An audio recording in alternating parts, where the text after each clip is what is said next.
of the Luas. This evening we're focusing on the Green Line, which goes from Bride's Glen in the south of the city to Broombridge on the north. Now earlier we saw sites of historical significance along the northern end of the line, but now John Kilrain is travelling south to see some important landmarks there. The Luas Green Line travels south for 25 kilometres across the city. On the south side, it uses parts of the old Harcourt line before terminating at Bride's Glen. The general area, known as Cherrywood, has been undergoing massive development. The plans have tried to protect the area's history, including the old church which gave the Luas station its name. Beyond that stop, there's a deep valley, which is the Bride's Glen, and the name Bride comes from St Bridget, and this church here is believed to have been founded by St Bridget in probably the early 6th century. The original church foundation would have been a wooden church here with an earth bank and ditch around it. It was only some years later, around the 9th, 10th century, we started to get stone churches. But what we see here is a later addition. So from the style of the stonework, we can date it to that period. The windows and that beautiful arch there would put it 11th or early 12th century. So it was happily in use here for hundreds of years after that. There would have been people throughout this area. It's good farming country, so it would have been all well farmed. There were very few settlements. There was a very small village in Loughlinstown, a small village in Cabinteely, but they are the only ones that we know of that were around at that time. So then, of course, in the 16th century came the Reformation, when the Church of Ireland, having so many churches all around the country and far fewer adherents, it meant that there'd be very few people worshipping here, and they probably didn't have the money to keep it up. So by the early 17th century, many of these churches were going into ruin. The fear now is that development will endanger the site. This was very remote up until recently when development started happening. And in the church here, there's a particular kind of grave slab dating from about the 10th century that is unique to this area between Greystones, Rathfarnham and Blackrock. And there was about 4 or 5 examples of it found here on this churchyard. And they were displayed up at the side of the wall over here. But they were attacked with spray paint. They were taken away, they were cleaned and put back and attacked with spray paint again. So they were taken away and have never returned. And that's our fear, that now that it's becoming more accessible, the danger would be vandalism, and it's very difficult to know what you can do about that to prevent it. It's a universal problem.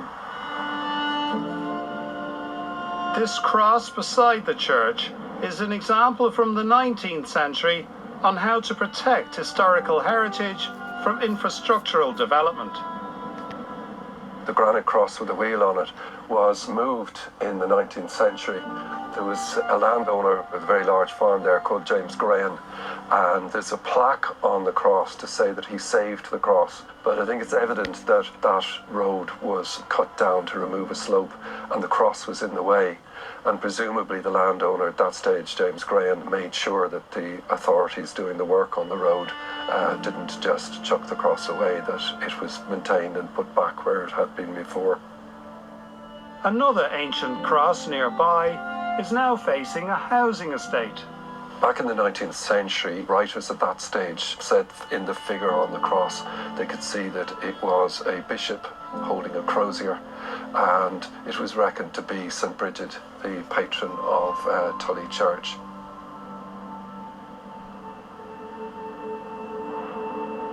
This chimney is from former lead smelting works, a remnant of an industry associated with the old Harcourt line, which used to go as far as Bray.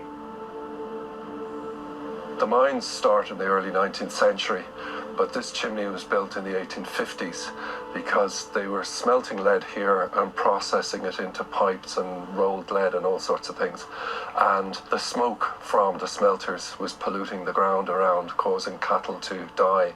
So they put the chimney on top of the hill the smelting works are still at the bottom of the hill.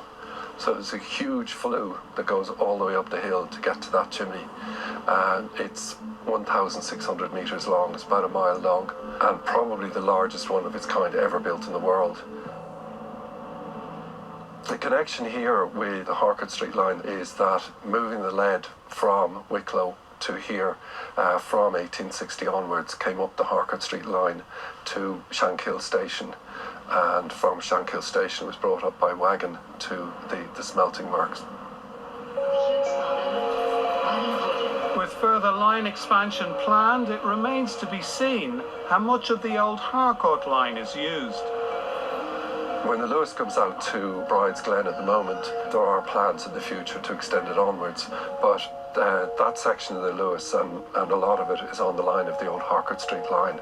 So when it went on beyond Bride's Glen, it crossed over the glen itself on a large viaduct, and from there the railway went into Shankill. So that viaduct remains there as a landmark, and it'll stand there for years.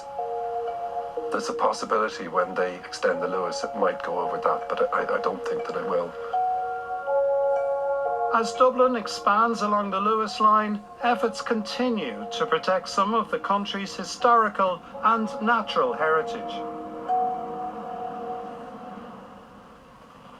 John Gilrain reporting there on the history to be found at the end of the Luas Green Line and the plans to extend it further in the years ahead. Well, that brings us to the end of this evening's Nationwide. Thanks indeed for watching, and from all of us on the team, bye-bye.